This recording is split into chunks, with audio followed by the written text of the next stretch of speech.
Tampaknya kubu Prabowo Gibran juga paham sekali dengan sentilan tajam Pak Mahfud ini. Cilaka nih, bisa-bisa Gibran akan dibantai habis di dalam debat sama Pak Mahfud MD.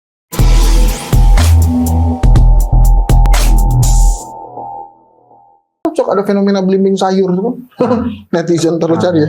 Gue juga udah gitu ada dua nih fenomena baru nih OOT, maaf ya.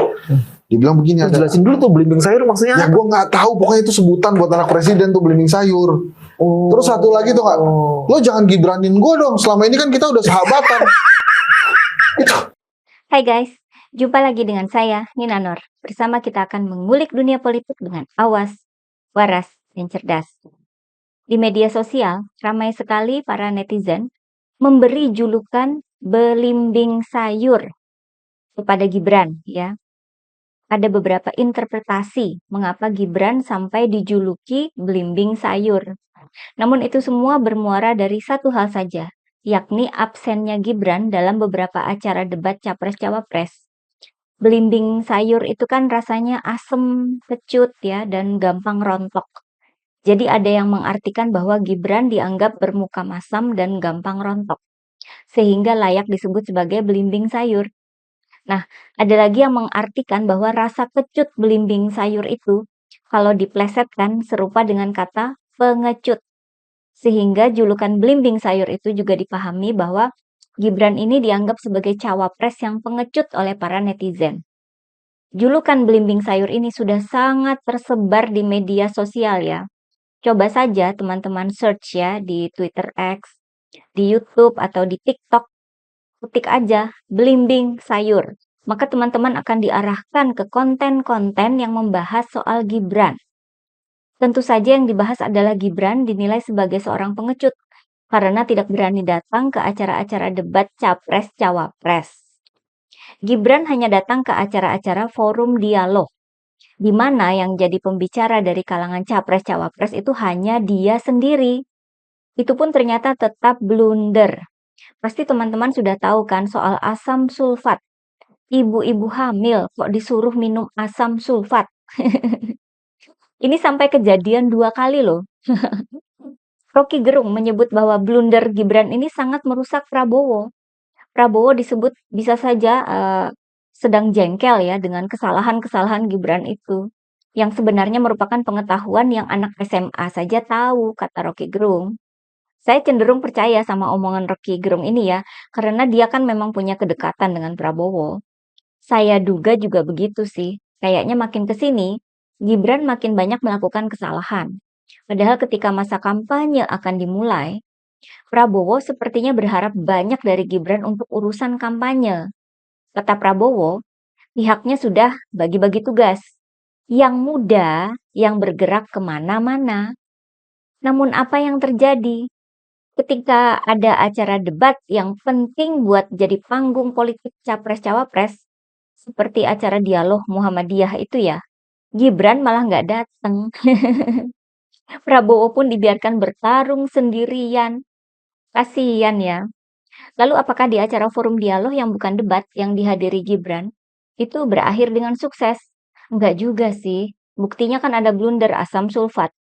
Sekalinya nggak nyebut asam sulfat, Gibran malah nyuruh peserta dialog yang dari kalangan anak muda itu untuk bertanya atau memberi masukan dan memberikan solusi atas pertanyaannya. Gibran juga cepat-cepat ingin pulang karena katanya mau tidur jam 9 malam. Intinya itu sih teman-teman, nanti saya minta masukan ya. Pengen apa? Pengen ngasih masukan apa, tapi kalau bisa ngasih solusi sekalian ya. Jadi jangan kayak tanya jawab terus saya suruh ngasih solusi. Kalian yang lebih pintar dari saya, kalian yang ngasih solusi juga. Itu ya teman-teman semua ya. Sambil makan nggak apa-apa loh, bener. Kita santai. Saya juga model orang yang nggak suka ini orasi yel-yel, pilih nomor ini, pilih nomor itu, enggak. Kita pengen jadi pendengar aja, kalian ngasih masukan, kita pokoknya santai aja. Jam 9 pulang ya, saya mau tidur. Jam 9 pulang ya, saya mau tidur. Saya mau tidur. Ya, makasih ya. Terima kasih. Wassalamualaikum warahmatullahi wabarakatuh. Lemah ya. Ini di mana dialognya? Peserta dialog diminta memberi masukan dan sekaligus juga memberikan solusi. Terus fungsi kehadiran Gibran Di acara dialog itu buat apa? Terus gimana nanti kalau sudah jadi wakil presiden beneran? Ke acara dialog dengan rakyat, rakyat panjang lebar membeberkan masalah yang dihadapi, lalu sama Gibran juga diminta untuk mengemukakan solusi sendiri. Lah terus kamu kerjanya apa? Di sini saya yakin ya teman-teman mulai setuju dengan julukan belimbing sayur terhadap Gibran. Entah itu dengan arti pengecut atau gampang rontok. Sepertinya julukan belimbing sayur tidak akan gampang dihapuskan oleh Gibran. Memang jomplang sekali ya kemampuannya. Ketika jadi wali kota Solo yang hanya mengurus sekitar 1,5 juta warga, bisa jadi Gibran ini masih mampu. Tapi kalau mengurus negara, waduh, jauh banget Mas, apa rencananya Mas untuk menstabilkan harga ini? Temen ya? Enggak, akhir tahun kan memang harganya lagi naik semua nih Bu ya. Memang insya Allah awal tahun udah stabil ya. Nah, ini dari sisi konsumen ini. Ya Pak, Kalau harga bahan pokok memang kalau di akhir tahun itu kan memang harganya pasti naik ya. Kalau dari Pak Ganjar dan Pak Mahfud sendiri untuk gagasan visi misi untuk mengatasi hal tersebut gimana? Ada 3 hal. Yang pertama dari sisi upstreamnya, dari sisi hulunya adalah memperbaiki proses produksi dengan menggunakan teknologi dan data yang benar. Dari budidayanya juga mesti dengan teknologi yang baik. Lalu yang kedua, kita mesti berbicara saprotan saprodinya mesti gampang. Kemarin karena problem pupuk juga menjadi soal, mekanisasi perlu pendampingan, kawan-kawan penyuluh saya kira butuh mendapatkan perhatian, dan terakhir off-takernya. Off-taker inilah kalau bahan pokok kami mendorong agar Bulog mendapatkan penugasan termasuk membuat sistem logistik daerah sehingga jauh lebih pendek untuk bisa mengendalikan itu. Itu kira-kira. Itu kalau dibandingkan dengan Pak Ganjar ya, udah kayak bumi dan langit gitu. Kalau Pak Ganjar kan memang cara bicaranya itu lebih halus gitu ya. Nah, kalau ketemu sama Pak Mahfud, wah ini saya yakin bahwa Gibran memang sangat takut ketemu dalam debat sama Pak Mahfud. Padahal sebelumnya ya dalam sebuah survei cawapres disebut bahwa Gibran ini dinilai lebih pintar ketimbang Pak Mahfud dan Caimin. Ini yang bikin survei itu adalah Indobarometer, yang direkturnya adalah pendukung Prabowo. Kalau udah begini sih, kita jadi nggak bisa percaya sama hasil surveinya kan? Gimana mau percaya? Masa Gibran dianggap lebih pintar daripada Pak Mahfud? Lebih pintar dari Hong Kong? Nggak masuk akal memang. Hasil survei itu akhirnya jadi jebakan Batman buat Gibran sendiri. Ini sangat terlihat ketika mulai beredar berita soal berubahnya format debat cawapres. Banyak pihak yang menganggap bahwa perubahan itu sengaja dibikin untuk memudahkan Gibran. Kemudian Pak Mahfud kan ditanya tanggapannya oleh awak media. Pak Mahfud pun bilang, ya ndak apa-apa, itu urusan KPU. Kalau saya setuju dan siap saja. Disuruh lomba goreng martabak pun saya juga setuju.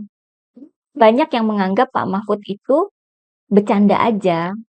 Namun sesungguhnya dari segi politik itu merupakan sebuah skakmat yang sangat tajam buat Gibran. Pak Mahfud itu ya kalau nyentil kan wajem banget. Dan sangat berisi, nggak sekedar omong kosong. Itu sebuah bantingan tajam terhadap Gibran yang sesama cawapres. Dan menurut survei katanya lebih pinter timbang Pak Mahfud. Bahwa Gibran itu dianggap Pak Mahfud bisanya hanya goreng martabak. Gak akan sanggup lebih dari itu.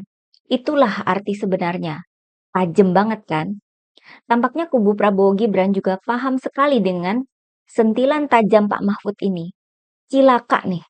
Bisa-bisa Gibran akan dibantai habis di dalam debat sama Pak Mahfud MD. Oleh sebab itu, kubu Prabowo Gibran pun mengusulkan beberapa hal yang dapat meringankan beban Prabowo Gibran dalam debat Capres-Cawapres pada KPU. Yakni, agar debat itu hanya diisi dengan pemaparan visi dan misi saja. Artinya, hanya ada tanya jawab antara Capres-Cawapres dengan moderator dan panelis. Tidak ada sanggahan dari Capres-Cawapres lain. Jadi mereka maunya saling sanggah antara para Capres atau Cawapres itu. Dihilangkan saja. Jelas banget kan kalau Gibran nggak mau sampai frontal berdebat dengan Cawapres lain. Takut ya. Ketakutan Gibran ini akhirnya tidak bisa ditutupi lagi. Dia kembali tidak hadir dalam sebuah acara dialog Cawapres yang digelar oleh sebuah stasiun televisi pada hari Rabu malam kemarin ya. Dialog ini mengambil tema mencuri hati kawula muda. Artinya memang dikhususkan untuk para calon pemilih muda. Oleh sebab itu, turut pula hadir para mahasiswa dari berbagai kampus. Misalnya dari UGM, Universitas Pajajaran, dan Universitas Hasanuddin. Ini acara yang sangat pas ya buat Gibran untuk hadir dan untuk memikat para pemilih muda. Tapi sekali lagi, dia enggak datang. Dan yang paling penting kita harus sampaikan terlebih dahulu, undangan ini kita sampaikan kepada 3 cawapres. Tapi yang mengkonfirmasi untuk hadir malam hari ini adalah Gus Imin dan Prof. Mahfud. Terima kasih, apresiasi yang luar biasa untuk kedua cawapres kita. Karena kenapa, Vi? Karena saya dapat informasi ini beliau berdua ini tuh sibuk sekali kan, ini minggu pertama kampanye loh. Sibuk juga mungkin ada sedikit kondisi-kondisi tertentu ya. Betul. Padatnya waktu dan lain Betul. sebagainya. Apresiasi kami sekali lagi Ya. untuk wakil presiden kita yang hadir di program menuju pemilu malam hari. Ya. Sangat memalukan ya. Benar-benar pas dengan julukan belimbing sayur. Pihak televisi terlihat sangat mengapresiasi kedatangan Caimin dan Pak Mahfud MD. Para mahasiswa juga demikian. Mereka khusus memberikan apresiasi terhadap Caimin dan Pak Mahfud. Dan buat Gibran, kali ini sebutan pengecut langsung dilemparkan oleh Ketua BEM UGM pada Gibran. Selamat malam teman-teman sekalian dan para audien. Sangat terhormat rasanya bisa berjumpa dengan Caimin dan Prof. Mahfud. Yang saya rasa wujud keberanian, wujud jati diri seorang kesatria yang berkenan untuk bertemu dengan kita. Tepuk tangan buat mereka berdua.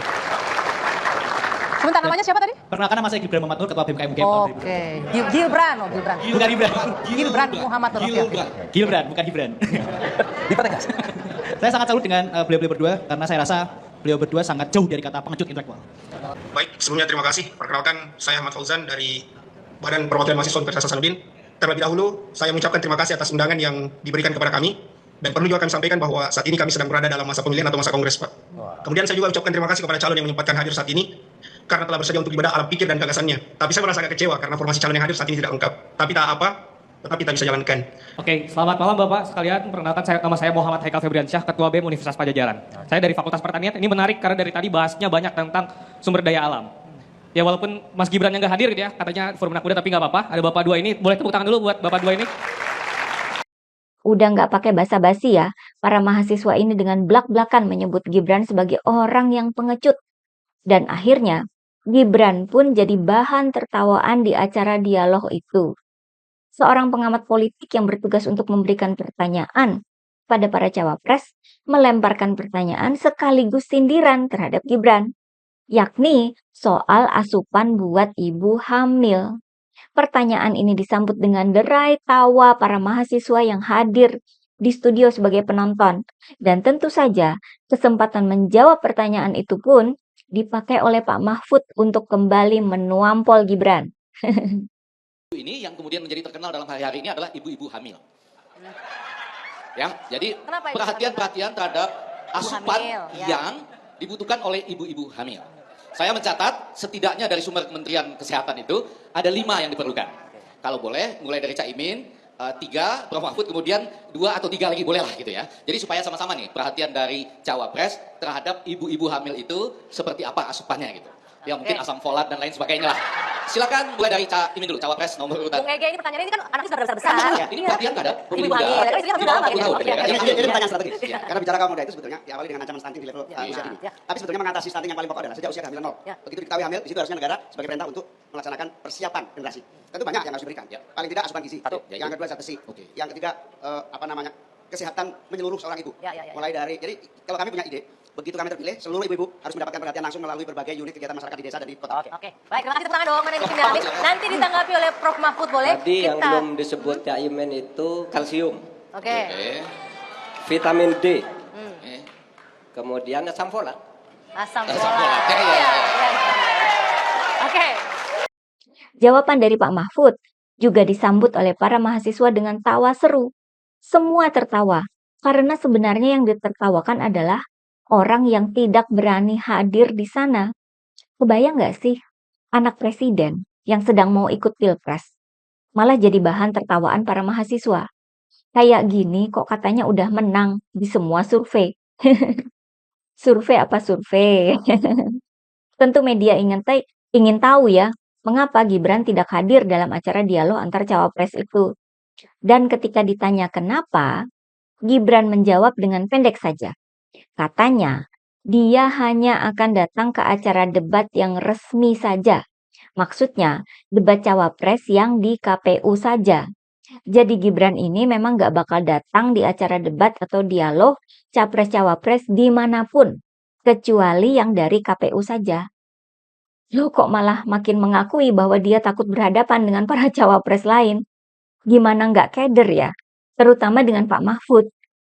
Sudah digiles habis sama Pak Mahfud kan? Yang sebelumnya ditegaskan bahwa kemampuan Gibran itu hanya dinilai mampu menggoreng martabak oleh Pak Mahfud. Lalu ditegaskan lagi soal kesalahan menyebut asam folat sampai 2 kali. Jangan-jangan Gibran minta kisi-kisi. Kisi-kisi soal dulu ya sebelum berhadapan dengan Pak Mahfud. Udah kayak mau ujian di sekolah ya. Padahal acaranya kan debat capres-cawapres. Oke teman-teman, kita tunggu ya hari H debat cawapres. Begitulah kura-kura.